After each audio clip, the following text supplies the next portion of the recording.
Oi gente, tudo bem? Aqui é o Kenzo que vai apresentar o trabalho para vocês sobre saúde materna e infantil, né? Um tema muito legal que a gente vai abordar aqui nesse vídeo hoje. E não somente isso, vou ter outras pessoas apresentando comigo, que vai ser a Amanda, a Jéssica, a Nicole e a Pamela. Espero que vocês gostem do vídeo e fiquem aí com a vinheta.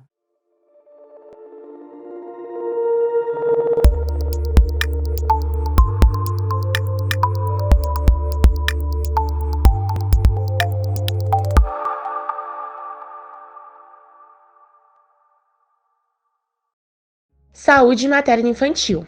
O estudo de saúde materno-infantil leva em consideração como base teórico Freud, com as fases psicossexuais da criança que evoluem em 5 estágios de desenvolvimento. Para este vídeo, focaremos no primeiro estágio da criança, sendo ele o estágio oral, onde os prazeres do indivíduo estão focados nos prazeres orais como chupar, mastigar e sugar, sendo esse estágio em que a criança está sendo amamentada pelo leite materno. A saúde materno-infantil foca e qualifica a atenção às gestantes e crianças no sentido de prevenir qualquer dificuldade de desenvolvimento da criança. Inicialmente, em relação às questões de maternidade, podemos observar vários momentos em que a mulher, ao se tornar mãe, acaba revivendo várias situações conscientes e inconscientes que vivenciou dos seus pais e acabam fazendo uma revisão do modelo parental que tiveram com seus pais, podendo ter comportamentos semelhantes de tratamento ou comportamentos que são mais opostos para a criação. Dessa forma, fazendo com que a mãe se adapte e readapte,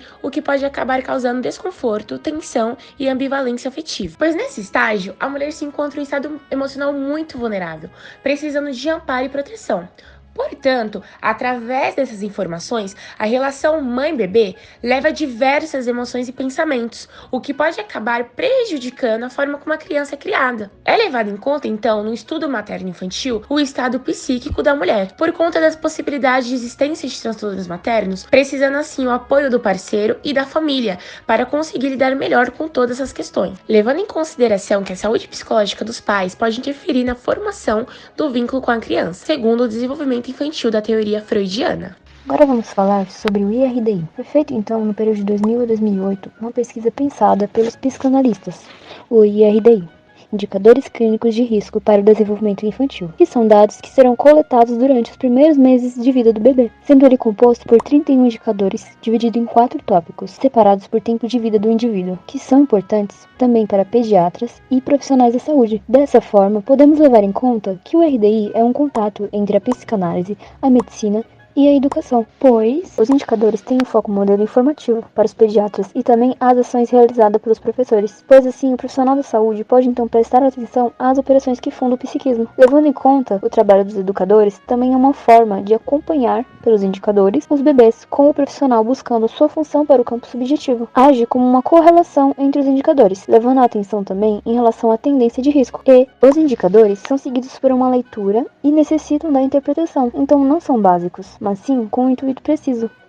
Então essas etapas de formação são operadas pelas pessoas que lidam com as crianças e são as responsáveis pelos seus cuidados e evolução na primeira infância. Em consideração aos problemas de desenvolvimento, o IRDI levou em conta 2 tipos. O primeiro tipo seria a questão de dificuldade que interfere no desenvolvimento, como por exemplo, hiperatividade, problemas com regras e enurese. O segundo tipo seria em relação à constituição da pessoa, como durante o desenvolvimento desse processo pode levar a problemas na evolução, como psicopatologias graves que ocorrem na infância, como por exemplo os chamados distúrbios globais do desenvolvimento. Contudo, podemos constatar que os transtornos mentais na infância não são irrelevantes, mas não recebem a devida atenção, o que acaba deixando um grande número de crianças sem um auxílio adequado. Por essa razão, a criação desses indicadores com possibilidade de detectar transtornos mentais precisa ser vista como importante, não deixando que tenha uma descoberta tardia. E dessa forma, a saúde mãe-bebê é mais clara, sendo feita a verificação dos indicadores na primeira infância, incluindo o desenvolvimento psíquico. Sobre a lei do IRDI,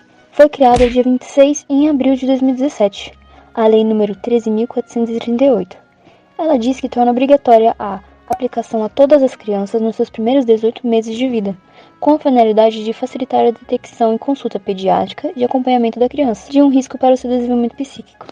Bom, a entrevista foi realizada na cidade de São Paulo no dia 22 de abril de 2022. A entrevistada é a mãe de uma criança do sexo feminino que tem 1 ano e 1 mês de vida. Realizamos a entrevista na sala de estar da entrevistada com a criança no colo, sem a presença do seu esposo, para maior sigilo e conforto. Ressaltamos que a entrevista foi apenas dublada, sem a utilização da voz da entrevistada.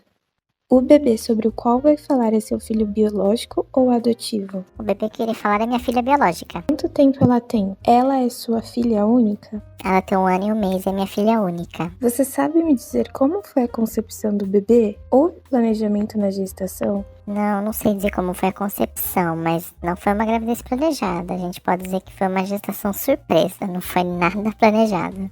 Como transcorreu o período gestacional desde o diagnóstico da gravidez até o parto? O período gestacional foi bem complicadinho. Eu tive hiperemesia gravídica, né? E durante a gravidez eu emagreci 11 quilos, porque eu não conseguia comer nada e nem beber. Lá por volta dos 4, 5 meses eu consegui comer algumas coisinhas, mas que não tinha tanta substância e vitamina. Aí tive início de anemia, mas foi controlado com suplemento de vitamina. De resto foi tudo bem, tudo normal. Você se sentiu bem amparada pelas pessoas mais importantes para você ao seu redor? Tive sim todo o suporte que eu precisei, todo o amparo da minha mãe, alguns amigos e familiares. Como foi o parto? Você esteve acompanhada por quem no momento do parto? O parto foi parto cesáreo marcado e deu tudo certo no parto. A única ocorrência foi que a minha bebê nasceu com um pouco de desconforto respiratório e precisou passar por 12 horas após o parto na UTI neonatal. E foi meu esposo que me acompanhou no parto, ele sempre esteve comigo. Como foi o processo de amamentação? Você teve a oportunidade de amamentá-lo? O processo de amamentação no começo foi bem complicadinho. Lá no hospital eles ensinaram a pega correta, só que como meu bico era invertido, então ficou muito mais difícil pro bebê pegar o jeito certo. Machucou bastante, ficou na carne viva. Eu lembro que eu chorava muito. Então foi um período lá de 10 a 20 dias de muito sofrimento até cicatrizar, formar o bico e seguir com a amamentação. Como foi a experiência de nutrir o bebê com leite materno ou fórmula? Você queria amamentar o seu bebê? No primeiro mês ela não pegou muito peso. Acho que o certo era pra ela ter pego o peso 1 quilo mais ou menos, mas nem isso ela pegou. Acho que ela ganhou uns 90 gramas e quase 1 mês de vida. E aí sim tive que introduzir a fórmula no comecinho. E só assim ela conseguiu pegar um peso, né? Acho que de 2 para 3 meses. Então a médica falou depois disso que ficava a meu critério se eu queria ou não continuar com a fórmula. E aí eu preferi não manter a fórmula, eu continuar amamentando com meu leite. Ela ainda mama? Mamou até quanto tempo? Como foi o desmame? Ela ainda mama e o desmame vai ser conforme o tempo for passando. Eu ainda não tenho vontade de fazer o desmame não. Quando o bebê começou a comer outras comidas além do leite? Como foi esse processo? A introdução alimentar começou por volta dos 5 ou 6 meses, porque eu voltei a trabalhar na empresa e ela ficou com a minha mãe, né? E aí ela começou a comer papinhas de legumes e ela sempre foi muito bem de boca, então ela nunca recusou. Aí começou com uma frutinha, papinha, né? Como durante o dia eu tava longe dela, eu tirava o leite, armazenava e eu congelava. E aí eu deixava com a minha mãe pra dar o leite pra ela. Aí ela continuava tomando leite materno, mas também tomava fórmula. Ela começou a tomar um pouquinho de fórmula enquanto ela estava longe de mim. Mas isso foi só um período, acho que de uns 20 dias. Aí quando eu voltei a trabalhar em casa, parei com a fórmula e continuei só com o meu leite mesmo, frutinhas e papinha. Você trabalhava quando começou a cuidar do bebê? Como retomou sua vida profissional após o nascimento dele? Sim, eu trabalhava e depois de um período de licença maternidade, eu voltei a trabalhar na empresa, só que eu fiquei só 1 mês. E aí nesse período ela ficou com a minha mãe, né? Foi um tempinho difícil de afastamento, mas eu sempre pensava que era pro bem dela. O bebê está frequentando uma creche? Sim, ela já tá indo pra creche já. Em que momento da vida o bebê passou a frequentar a escola? Como foi a adaptação do bebê na creche? Desde os 10 meses ela passou a frequentar a creche. A adaptação acho que durou 1 mês até ela se acostumar e não chorar. Às vezes ela ainda dá um chorinho pra ficar, mas ela já vai pro colo da professora.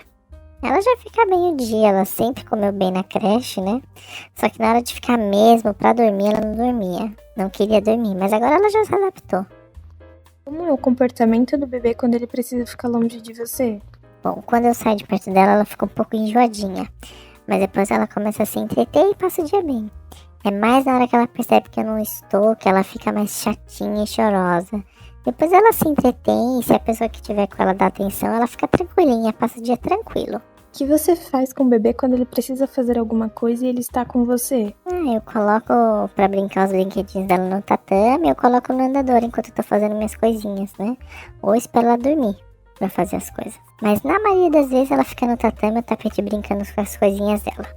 Como a criança reage quando você está realizando outras atividades? Ela se aproxima, pede colo, fica curiosa, indiferente? Bom, se ela estiver entretida com alguma coisa, ela no primeiro momento fica brincando. Ela fica entretida. E aí passa o tempo, ela meio que se entedia, sabe? E como ela já sabe engatinhar, ela vem pra perto de mim pedindo D. O D é o peito pra ela, né, no caso. E tem momentos que dura mais tempo, sabe? Enquanto ela tá brincando, né? Ela fica distraída. Aí sim eu consigo fazer comida, lavar louça. Agora quando ela quer minha atenção mesmo, que não tem nada que entretém ela fica bem chorosa e fica pedindo colo.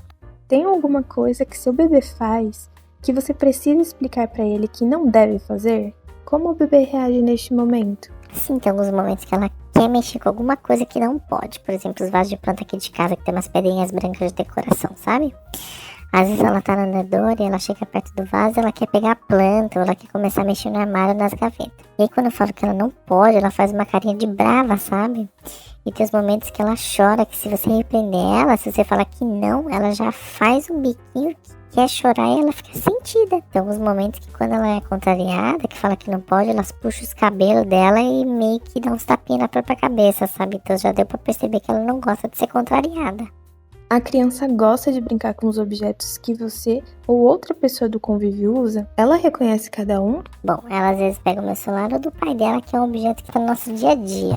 Ela tenta ver a tela e ela vê nossa foto, ela esboça uma emoção, sabe? Uma reação de papai e mamãe, sabe? Outro objeto que ela pega é o controle. Ela pega o controle e ela quer pôr na boca. E a gente já fala que não pode, né? Então já imagina como é que deve ser as coisas aqui. E outras vezes ela pega o controle e já aponta pra TV. Então ela já entende pra que serve. Tem tanto assim que ela gosta de ver que ela pega o controle e aponta pra TV e fala bamba, bamba. Mas são esses objetos mesmo. Ela gosta muito de querer brincar com o controle celular. Agora objeto assim, esse é meu, é de alguém daqui de casa. Eu não peguei nenhum momento que ela se identifica que isso pertence ao papai ou à mamãe. Como a criança se comunica quando quer alguma coisa? Como você percebe o desenvolvimento da linguagem da sua criança? Tem algumas coisas que ela já sabe meio que balbuciar e se comunica. Por exemplo, quando ela quer mamar, ela fala D. Então ela chama de D, né, no caso. Quando ela quer água, ela fala A, solta o A. Quando ela quer alguma coisinha, ela aponta com a mão ou com o dedo e fica sabe? Então tem a forma de comunicação dela, né?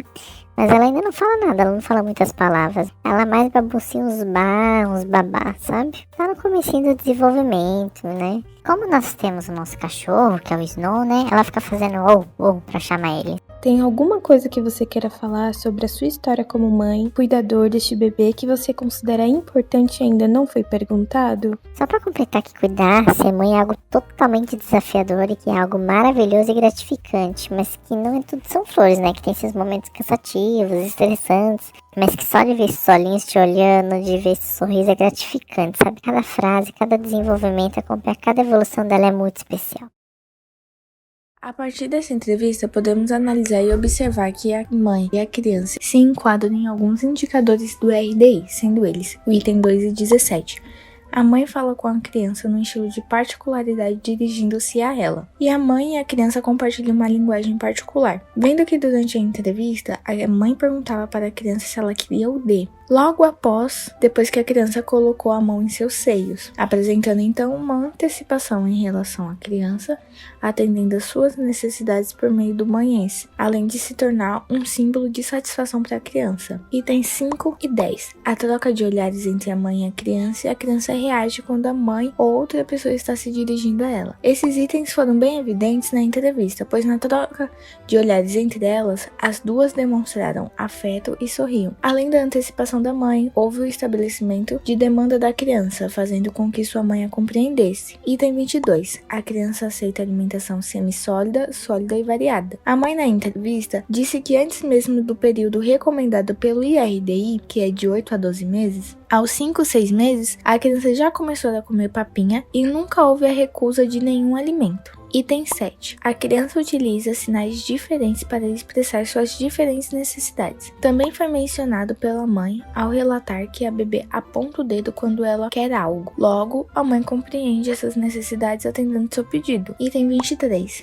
A mãe alterna momentos de dedicação à criança com outros interesses. Foi relatado quando a entrevistada citou que armazenava e congelava o seu leite quando a criança estava com sua avó até ela voltar do serviço. Item 18. A criança estranha pessoas desconhecidas para ela. A criança apresentou estranhamento em relação à professora durante o início da rotina de ir à creche. Item 24. A criança suporta bem as breves ausências da mãe e reage às ausências prolongadas. A criança suportou bem a ausência da mãe ao deixá-la em outro ambiente após ficar entretida e receber a atenção de outras pessoas, mas também ao ficar longe por muito tempo sozinha, ao se interdiar com outros brinquedos, ela procurava a mãe. Item 25. A mãe oferece brinquedos como alternativas para o interesse da criança pelo corpo materno. Nesse caso, a mãe coloca a criança no tatame ou no andador, fazendo com que ela fique entretida com seus brinquedos, enquanto ela realiza as tarefas de casa. Item 14. A mãe percebe que alguns pedidos da criança podem ser uma forma de chamar a atenção. A mãe percebe quando a criança fica entediada com seus brinquedos em outro ambiente, engatinha em sua direção e através do gesto de balbuciar o som de D, que seria o seios da sua mãe, além da mãe perceber que alguns pedidos da criança podem ser formas de chamar a atenção. E por último, foi identificado os itens 16 e 30. A criança demonstra gostar ou não de alguma coisa. Os pais colocam pequenas regras de comportamento para a criança. Durante a entrevista, a mãe explicou alguns momentos que a criança tinha comportamentos inadequados, como pegar as pedrinhas brancas do vaso, e colocava pequenas limitações para a criança não pegar as pedrinhas. Ao se sentir contrariada das suas vontades, a criança se autopunia, puxando seus cabelos ou até mesmo se batendo. Levando em consideração tudo o que podemos observar, é possível dizer que o desenvolvimento da criança está de forma adequada, pois ela se enquadra em todos os eixos do IRDI. Então é isso, gente. A gente viu através desse vídeo quão é importante o IRDI no acompanhamento do desenvolvimento infantil, que tem o intuito de promover possibilidade de intervenção precoce para diminuir os efeitos de quadros de psicose, neurose ou até mesmo psicopatológicos, né? Além de auxiliar no desenvolvimento infantil como um todo, que aí promove uma melhor qualidade de vida. A gente pode ver também no vídeo a entrevista da mãe, que tem uma filha de 1 ano e 1 mês, que mesmo não sendo planejada a gravidez, ela disse que recebeu o apoio de seus familiares e amigos desde o descobrimento da gravidez, e é possível perceber que a criação da bebê está correndo de forma saudável, ali encaixando os indicadores clínicos de risco para o desenvolvimento infantil, conforme é confirmado nos dados da entrevista pela Nicole. Com os estudos desse semestre, que focado em psicanálise, é possível ver também que a criança está na fase oral, porque a necessidade dela está sempre voltada para a boca, focada nos prazeres orais, que inclusive durante grande parte da entrevista, a criança ela pedia bastante o D,